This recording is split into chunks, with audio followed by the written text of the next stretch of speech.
Welcome to What Book Is It Wednesday. Listen to the following excerpt and then answer the questions found on the Google slide. Prologue. I had just come to accept that my life would be ordinary when extraordinary things began to happen.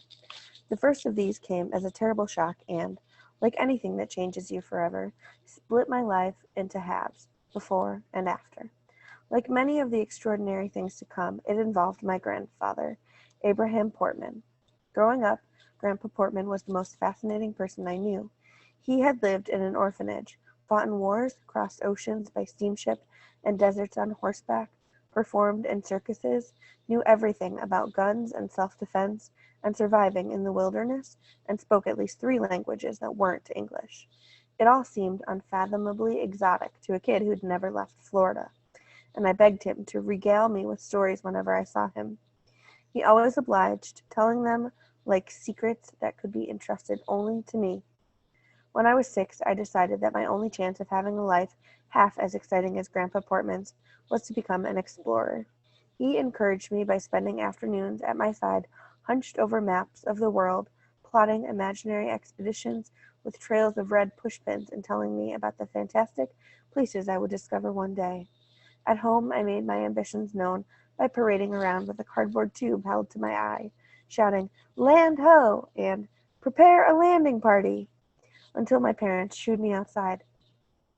I think they worried that my grandfather would infect me with some incurable dreaminess from which I had never recovered, that these fantasies were somehow inoculating me against more practical ambitions. So one day my mother sat me down and explained that I couldn't become an explorer because everything in the world had already been discovered. I had been born in the wrong century, and I felt cheated. I felt even more cheated when I realized that most of Grandpa Portman's best stories couldn't possibly be true. The tallest tales were always about his childhood, like how he was born in Poland but at 12 had been shipped off to a children's home in Wales. When I would ask why he had to leave his parents, his answer was always the same: because the monsters were after him. Poland was simply rotten with them, he said. What kind of monsters? I'd ask, wide-eyed. It became a sort of routine. Awful, hunched-over ones with rotting skin and black eyes, he'd say, and they walked like this, and he'd shamble after me like an old-time movie monster until I ran away, laughing. Every time he described them, he'd toss in some lurid new detail. They stank like putrefying trash. They were invisible except for their shadows. A pack of squirming tentacles lurked inside their mouths and could whip out in an instant and pull you into their powerful jaws. It wasn't long before I had trouble falling asleep, my hyperactive imagination transforming the hiss of tires on wet pavement into labored breathing just outside my window, or shadows under the door into twisting gray-black tentacles. I was scared of the monsters, but thrilled to imagine my grandfather battling them and surviving to tell the tale. More fantastic still were his stories about the life in the Welsh children's home. It was an enchanting place, he said, designed to keep kids safe from the monsters, on an island where the sun shined every day and nobody got sick or died. Everyone lived together in a big house that was protected by a wise old bird, or so the story went. As I got older, though, I began to have doubts. What kind of bird? I asked him one afternoon at age 7, eyeing him skeptically across the card table where he was letting me win at Monopoly. A big hawk who smoked a pipe, he said. You must think I'm pretty dumb, Grandpa. He thumbed through his dwindling stack of orange and blue money. I would never think that about you, Jakob. I knew I'd offended him because the Polish accent he could never quite shake had come out of hiding, and so that would become would, and think became stink. Feeling guilty, I decided to give him the benefit of the doubt. But why did the monsters want to hurt you? I asked. Because we weren't like other people. We were peculiar. Peculiar how? Oh, all sorts of ways, he said. There was a girl who could fly, a boy who had bees living inside him, a brother and sister who could lift boulders over their heads. It was hard to tell if he was being serious. Then again, my grandfather was not known as a teller of jokes. He frowned, reading the doubt on my face. Fine, you don't have to take my word for it, he says. I got pictures. He pushed back his lawn chair and went into the house, leaving me all alone on the screened-in lanai. A minute later, he came back holding an old cigar box. I leaned in to look as he drew out 4 wrinkled and yellow snapshots. The first was a blurry picture of what looked like a suit of clothes with no person in them. Either that or the person didn't have a head. Sure, he's got a head, my grandfather said, grinning, only you can't see it. Why not? Is he invisible? Hey, look at the brain on this one. He raised his eyebrows as if I had surprised him with my powers of deduction. Millard, his name was. Funny kid. Sometimes he'd say, hey, Abe, I know what you did today. And he'd tell you where you'd been, what you had to eat, if you picked your nose when you thought nobody was looking. Sometimes he'd follow you, quiet as a mouse, with no clothes on, so you couldn't see him. Just watching. He shook his head. Of all the things, eh? He slipped me another photo. Once I had had a moment to look at it, he said, so, what do you see? A little girl. And? She's wearing a crown? He tapped the bottom of the picture. What about her feet? I held the snapshot closer. The girl's feet weren't touching the ground, but she wasn't jumping. She seemed to be floating in the air. My jaw fell open. She's flying! Close, my grandfather said. She's levitating, only she couldn't control herself too well, so sometimes we had to tie a rope around her to keep her from floating away. My eyes were glued to her haunting, doll-like face. Is it real? Of course it is, he said gruffly, taking the picture and replacing it with another, this one of a scrawny boy lifting a boulder. Victor and his sister weren't so smart, he said, but boy were they strong. He doesn't look strong, I said, studying the boy's skinny arms. Trust me, he was. I tried to arm wrestle him once, and he just about tore my hand off. But the strangest photo was the last one. It was the back of somebody's head, with a face painted on it.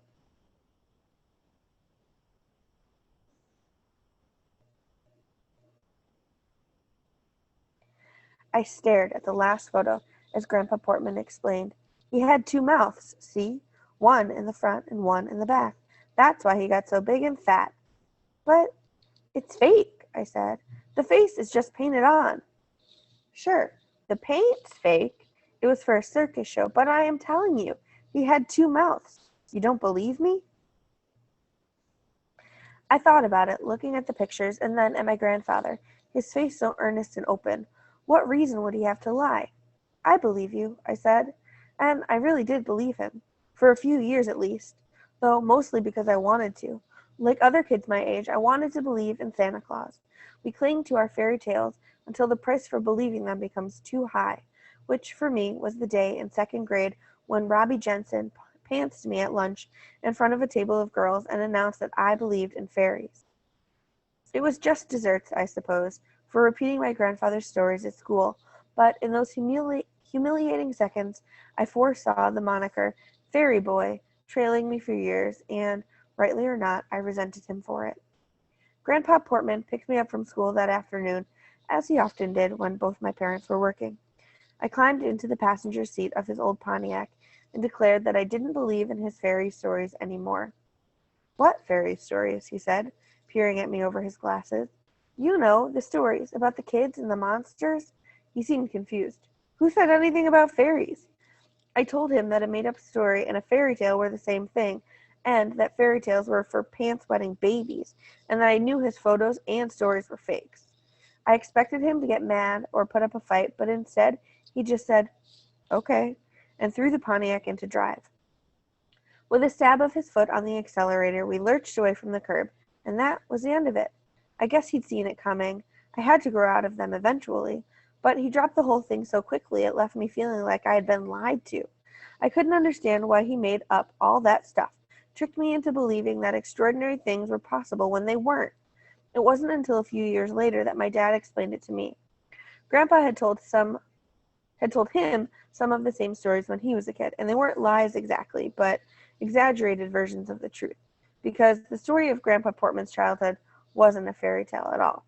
It was a horror story. My grandfather was the only member of his family to escape Poland before the Second World War broke out. He was 12 years old when his parents sent him into the arms of strangers, putting their youngest son on a train to Britain with nothing more than a suitcase and the clothes on his back. It was a one-way ticket. He never saw his mother or father again, or his older brothers, his cousins, his aunts, and uncles. Each one would be dead before his 16th birthday, killed by the monsters he had so narrowly escaped. But these weren't the kind of monsters that had tentacles and rotting skin, the kind a 7-year-old might be able to wrap his mind around. They were monsters with human faces, in crisp uniforms, marching in lockstep, so banal you didn't recognize them for what they are until it's too late. Like the monsters, the Enchanted Island story was also a truth in disguise.